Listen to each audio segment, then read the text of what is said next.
Andrew Doak of WWL-TV returns to give his thoughts on the New Orleans Saints 2021 draft class, and we get you caught up on all the news you need to know from another busy week for the New Orleans Saints, all on today's episode of Locked On Saints. It's the Locked On Podcast Network, your team every day. You are Locked On Saints, your daily New Orleans Saints podcast. Part of the Locked On Podcast Network, your team every day.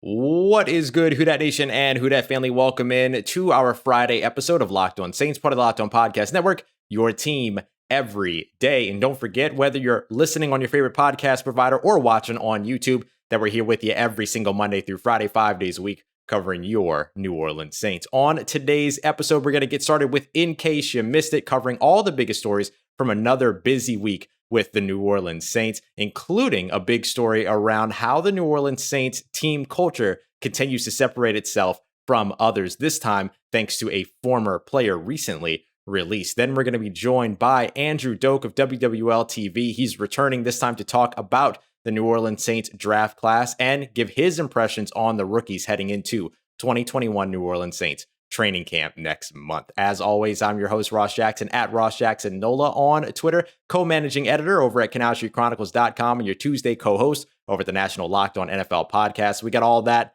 and a little bit of lanyard for you on today's episode of Locked On Saints, your team every day.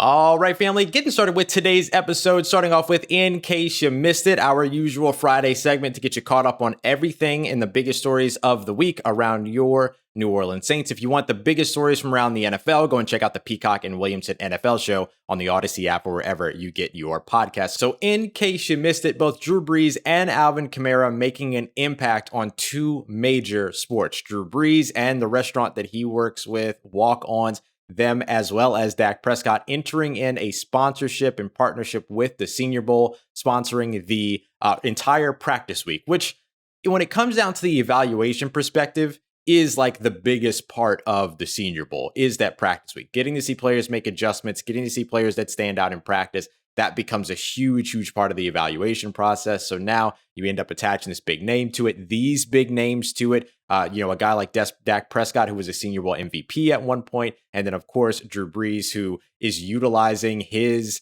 sort of platform after retirement to continue to support up-and-coming players. He did this with the also HBCU Hall of Fame, and he's done a couple of other bits of these types of reach outs as well, beyond just the local community, but also working to affect and impact young football players. This has been great. Don't forget that the Senior Bowl has also added in an HBCU Combine, which would be the first of its kind as well. I'll be there for that, as well as the Senior Bowl at the beginning of the month, or at the beginning of the year, rather. And then Alvin Kamara ends up with a new full-time job with NASCAR as their growth and engagement advisor, working to make sure that he can help to bring in a new audience of NASCAR fans. In case you missed it, former New Orleans Saints cornerback talked up the New Orleans Saints in a recent appearance on the Raw Room with Darren Bates, where he was asked about previous comments about the New Orleans Saints organization being the best he's ever played for. He followed that up and followed up the question by backing up his statements. According to John Sigler over at Saints Wire, who ended up putting this piece out, hands down, Janoris Jenkins said, because they understand football, they understand players.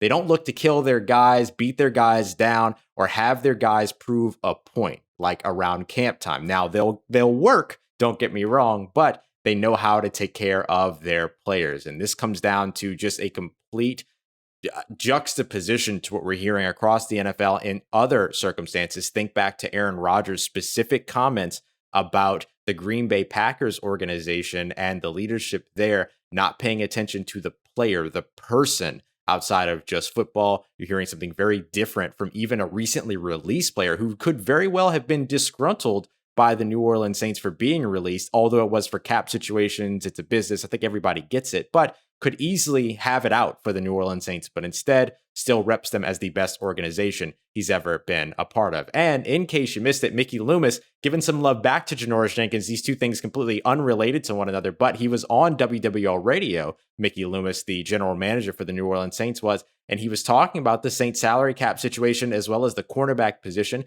continuing to say what we've consistently heard since the offseason began and since the NFL draft even passed, where the Saints drafted a cornerback. That cornerback, and a veteran corner in particular, is still very much in need for this team. Mickey Loomis continuing that, but also mentioning that if the salary cap situation had been different, then maybe they would have been able to make a different choice on Janoris Jenkins as well. So clearly a lot of mutual respect between the organization and the player here. I don't know that is going to mean anything going down the line. Janoris Jenkins is on a 1-year deal with the Tennessee Titans, but this is a really great thing to see, though, regardless, because you don't really see this from organizations before, saying that they would have made a different decision when it comes down to releasing a player, cutting a player, trading a player, whatever the case may be. So clearly the Saints organization understood the value of what Janoris Jenkins brought them over the last year and a half, or a year and a couple of games, let's say, and Janoris Jenkins certainly reciprocates the feeling. In case you missed it, the NFL finally getting a little bit of fun, the little bit of fun league right now, allowing for alternate helmets and jerseys to return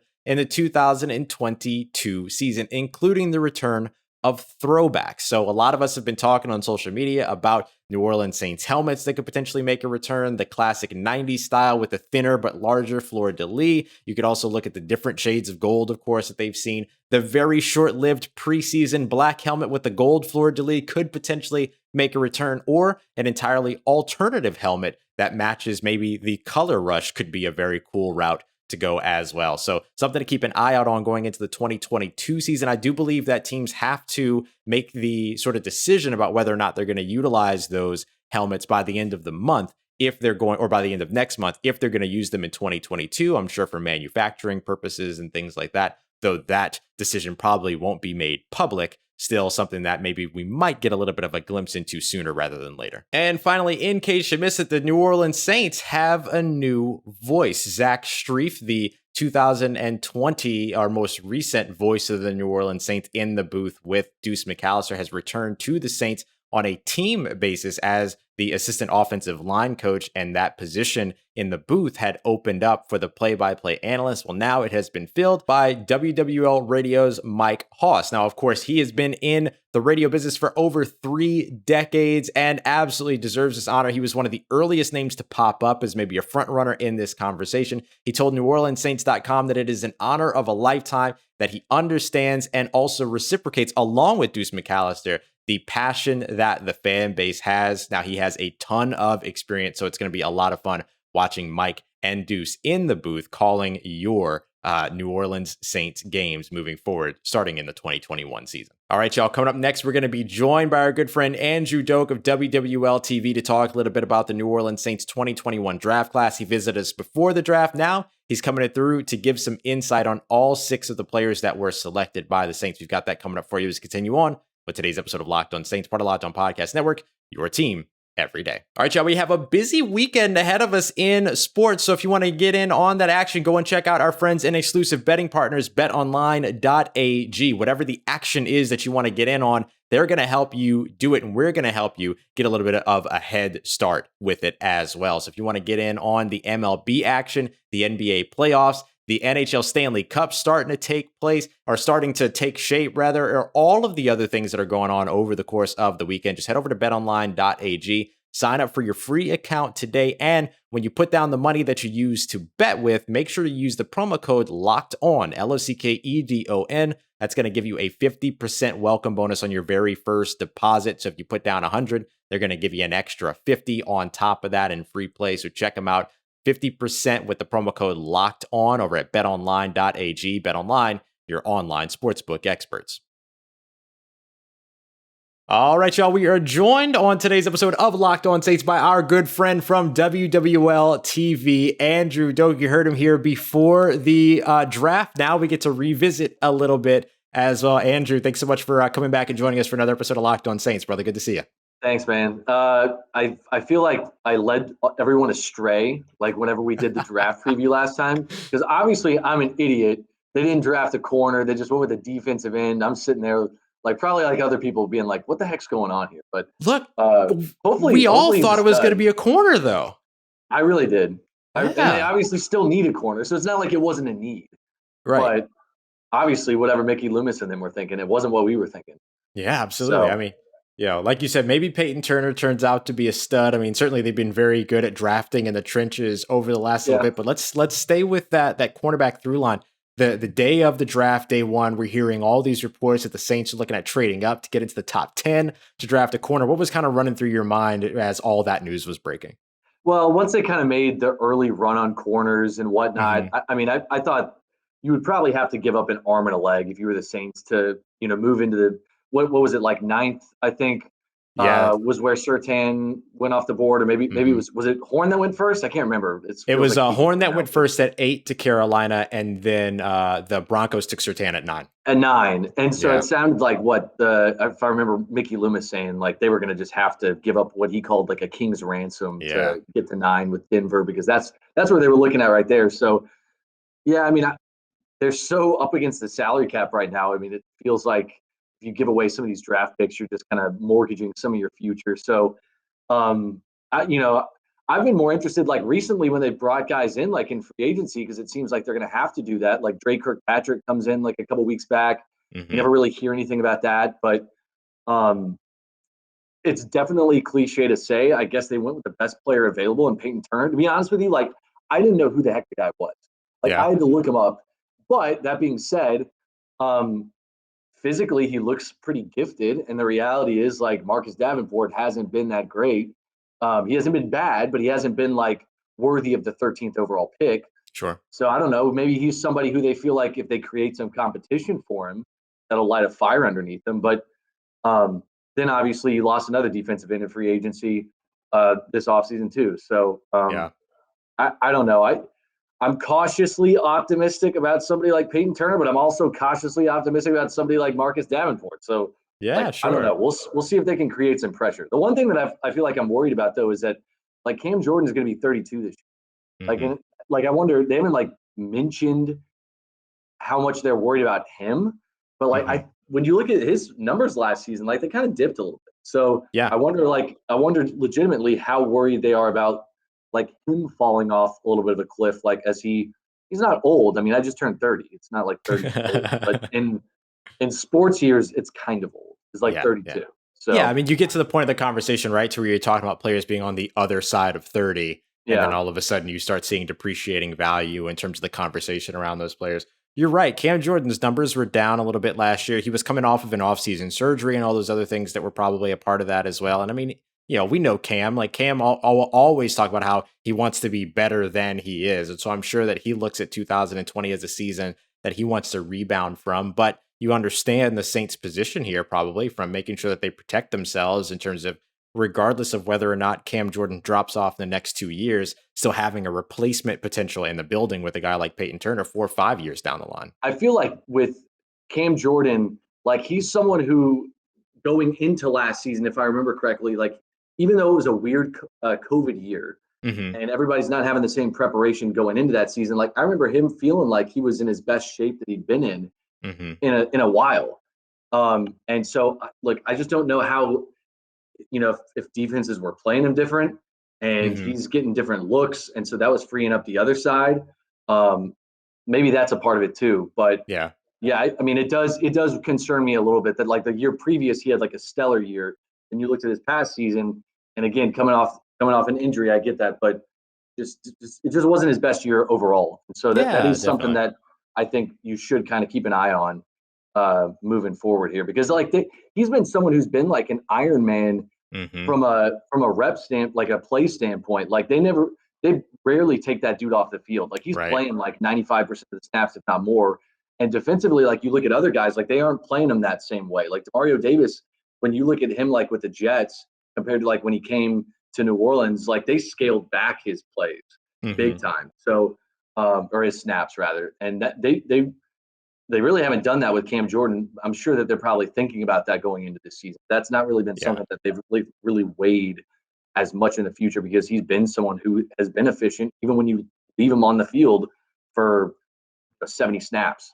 Yeah. No, it's been a very, very slow sort of decrease in his snap percentage and things like that. And sometimes it has to do with, the team. In the times where you don't see him on the field often have to do with the situation that the team's in, right? Are they well ahead? Are you playing Kendall Hinton at quarterback? Like, it's those types of situations where maybe you don't see him on there. So it'll be interesting to see how that snap percentage is affected in 2021, especially with Payton Turner in the building. They brought in Tano Passanio as well, who can play inside and out from Kansas City. So that's going to be a pretty fun spot to watch. One of the other positions that we talked about being a big position of need for the Saints before the draft was linebacker. They didn't wait too long to grab a linebacker. They didn't grab one in the first round, but you saw them circle around to the Ohio State Buckeyes pipeline in connection with Pete Werner. Do you have any thoughts on that selection? Yeah, that was another one of those guys that I was kind of a little bit shocked by. Yeah. I mean, I feel like all these picks I was a little bit shocked by. I could see obviously how he could benefit the Saints like this upcoming season, maybe immediately, especially with the questions like surrounding Zach Bond. Like when they lost Kawaan Alexander last year, I thought that was one of the biggest hits that they took like the entire season going into the playoffs. Sure. I knew that was going to hurt. And honestly, I think the last time we visited too, like I didn't realize how good Kawaan Alexander really was until he got on the field and replaced Alex Anzalone. And then I was like, wow, it's like a total difference.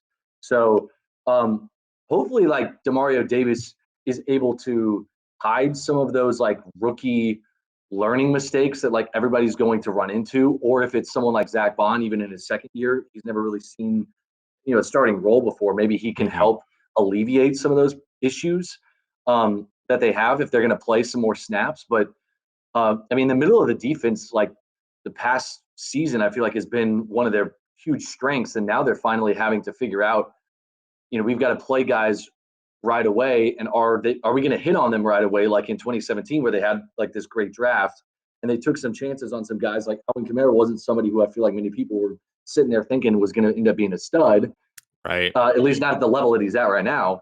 Yeah. And then he turns into a stud. And that was pretty quickly. I mean, once like Adrian Peterson basically got the boot, like after week 3 at Carolina, it was like, because you could see how good Kamara was pretty quickly, and him and Mark Ingram could work really well. So maybe defensively that can happen too, with somebody like Pete Werner. Maybe he comes in and I don't know what it is exactly with like Sean Payton and his Ohio State love.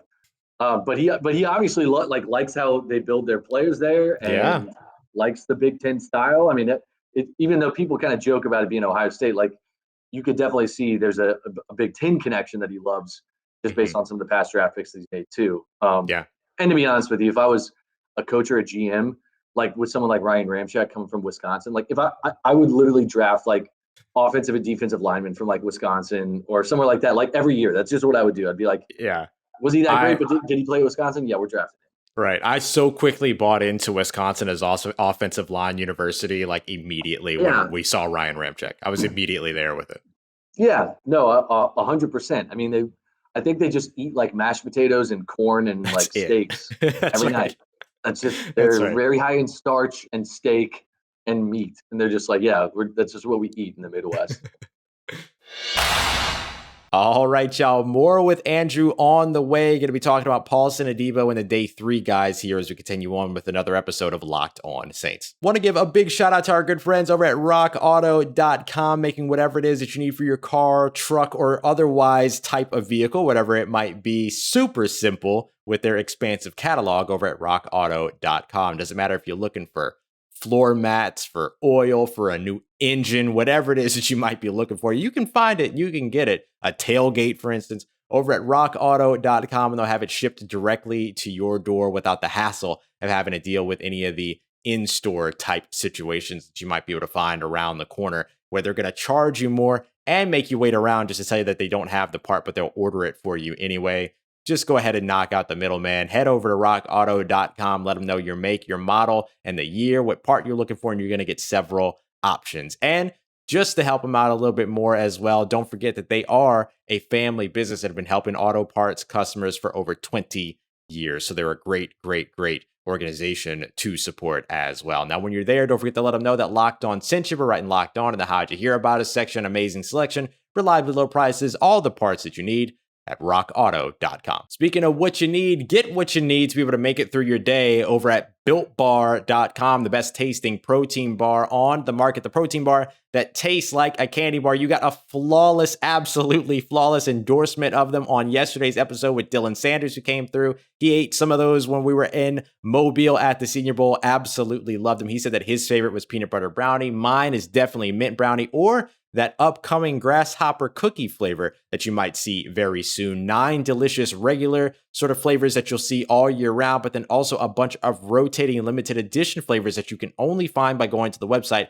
at builtbar.com. And of course, by listening here to Locked On Saints. So if you want to go and try them out or get your next box, if you're already a customer, head over to builtbar.com today. And don't forget to use the promo code LOCKED15 so you can get 15% off of your next order, whether it's your first order or your next order. They got them for you and they'll get you hooked up. That's LOCKED15 for 15% off at builtbar.com. Let's get it. Who Dat Nation, wrapping up today's episode with Andrew Doak of WWL-TV, talking about 4 more of the New Orleans Saints draft prospects heading in to New Orleans Saints training camp. As we look past the first 2 selections of the draft for this year, let's get into sort of the quote-unquote later round guys.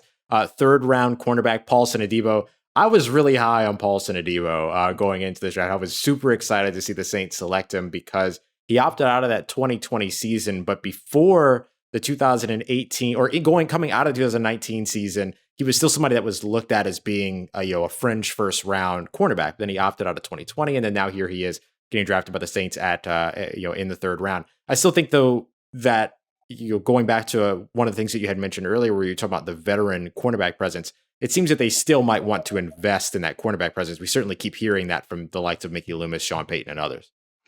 Yeah, I'm like at a loss for words of like what direction they go though. I mean, again, when they bring all these different guys in, and whether it's just for like a light workout, just to keep tabs on guys, if they feel like once they get into the season, maybe they end up picking somebody up like a Dre Kirkpatrick, and maybe it was just like a scouting opportunity.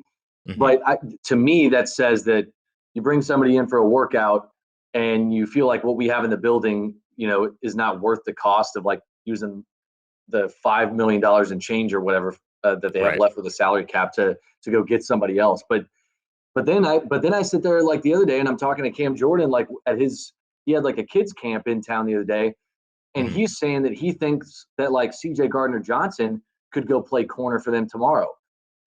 Maybe, but I'm also, I mean, like if you're playing, like just take a step back with me. Like if you're playing without Marshawn Lattimore and you don't have another true starting corner on the other side, I mean, like what are you doing week 1? Like, are you playing CJ Gardner-Johnson and like PJ Williams? Yeah, or Patrick Robinson maybe. And I mean, Patrick Robinson, I mean, like the guy came from Philly, was like off his career year playing in the slot, and then it's like he runs into the injury bug, and almost like I don't think he really loves playing in New Orleans. Like I don't know. I don't really get it. I mean, he'll make some plays here and there, but obviously I think we all see the similarities and inconsistency from the first time around.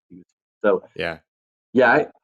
man, this first few weeks, depending on what happens with Marshawn and what happens at the other corner spot, that's the biggest concern on this team, like no question. And I just don't know how they really fix it. Like, I mean, you got to hope that like Paulson Adebo is like going to be this guy who can come in and start right away. And maybe he can, maybe he can, but I mean, the guy just hasn't really played a full season in a year. And when he did play like in 2019, like in 2018, he was really good. Like he did I mean, I think in 2018, he like led the country in interceptions, like I think at a freshman or something like that. Yeah, 2018. Yeah, for sure. Yeah, he did that, and then he also led as in passes broken up, if I remember correctly. Too. I think he had 27 over the course of those 2 seasons. I mean, he was an absolute ball hawk and finding his way there. Yeah. But he ended up finishing 2019 with an injury. Right, only played 9 games there,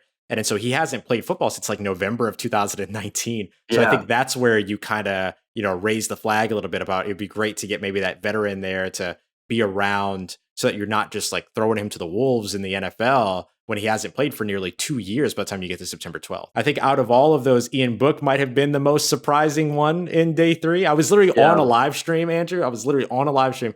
And people were saying, why didn't the Saints draft a quarterback early on in the draft? And then I was in the middle of saying, well, I don't think they're going to really look to muddy up the quarterback competition. This is their first quarterback competition in the city in like 2 decades. Everything since like Jeff Blake and Aaron Brooks.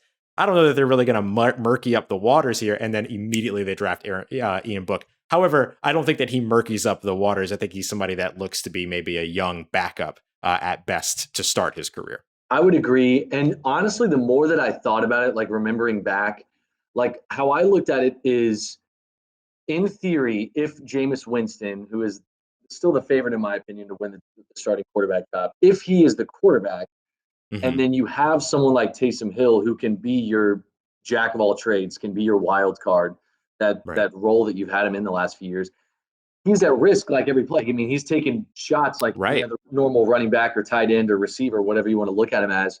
And that way you have a quarterback who's now your backup, essentially, who is able to step in if need be, if like Jameis Winston gets hurt, and then you can still have Taysom Hill in that particular role.